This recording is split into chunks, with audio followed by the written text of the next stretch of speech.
کہ ایمان دل میں آ گیا تو ایک کشاکش اندر شروع ہو جائے گی.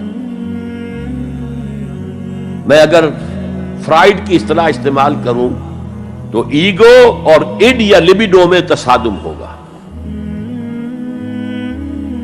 آپ کے نفس کی خواہش کچھ اور ہے، ایمان کہتا ہے غلط. کشاکش ہوگی کہ نہیں؟ یہ اندرونی جہاد ہے اپنے نفس کے خلاف. جیسے فرعون نے کہا تھا الیس لی ملک مصر وہذہ الانہار تجری من تحتی، کیا میں بادشاہ نہیں ہوں مصر کا؟ مصر کی حکومت میری نہیں ہے؟ اور کیا یہ ساری نہریں جو ہے میرے نظام کے تحت نہیں چل رہی؟ اسی طرح برا نہ مانیے، ہمارا نفس کہتا ہے یہ جسم میرا ہے، میری ملکیت ہے، اٹس مائی ڈومین، میری خواہش پوری کرنی ہوگی. جیسے اس نے کہا میں نہیں جانتا کوئی خدا ہے میرے سوا اور میرے اوپر، میں نہیں مانتا.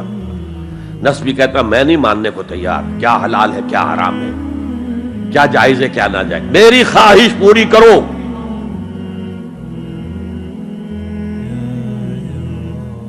اس کے خلاف جہاد،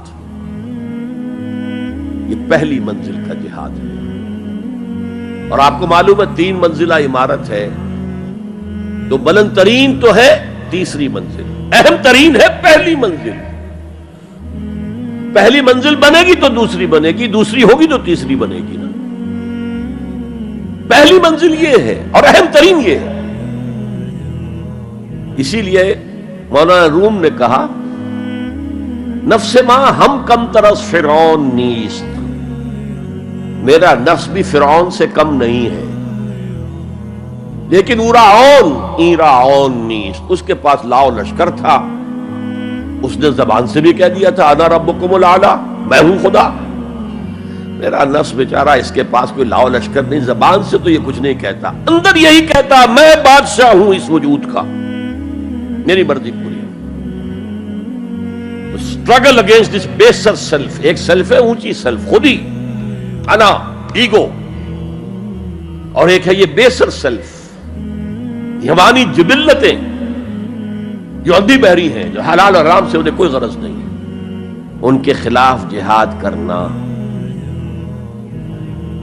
آپ نے فرمایا صلی اللہ علیہ وسلم المجاہد من جاہد نفسہ، اصل مجاہد وہ ہے جو اپنے نفس کے خلاف جہاد کر سکے. تمہارے اندر یہ دشمن تو بیٹھا ہوا ہے، تکڑا ہے، تمہیں کنٹرول کرنا، چلے وہ باہر کے دشمنوں سے جہاد کرنے کے لیے. تم نے ٹانگے کو گھوڑے کے آگے باندھ دیا. اور ایک دفعہ حضور سے پوچھا گیا ای الجہاد افضل یا رسول اللہ، اے اللہ کے رسول سب سے افضل جہاد کون سا ہے؟ فرمایا ان تجاہد نفسک فی طاعت اللہ، اپنے نفس کے خلاف جہاد کرو، اسے اللہ کا مطیع کرو. یہ جو اندر کی کشمکش ہے، کشاکش ہے، یہ جہاد فی سبیل اللہ کا نقطہ آغاز، اللہ کا مطیع بنانا ہے نفس کو. اس کے ساتھ 2 سب لیول اور ہیں. اس نفس کو بھڑکانے والی ایک قوت ہے انویزیبل، اور ویزیبل بھی ہے. انویزیبل قوت سب سے بڑی ابلیس، شیطان لعین، اور اس کے چیلے چانٹے جنات میں سے. اور ویزیبل میں انسانوں میں جو اس کے ایجنٹ ہے، جو فحاشی کو کلچر کا نام دے، یہ اس ابلیس کے چیلے ہیں. ان کے خلاف جہاد نہیں کریں گے آپ.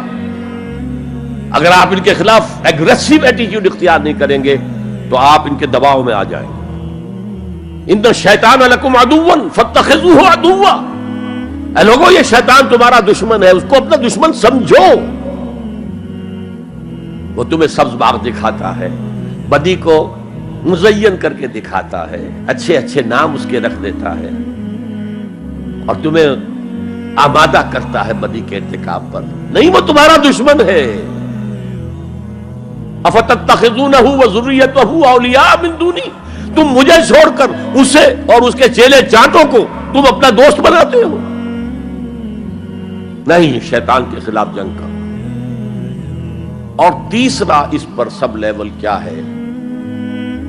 معاشرہ اگر بگڑا ہوا ہے، اس کا عمومی رجحان برائی کی طرف ہے، تو سوشل پریشرز آپ کو ادھر دھکیلتے ہیں۔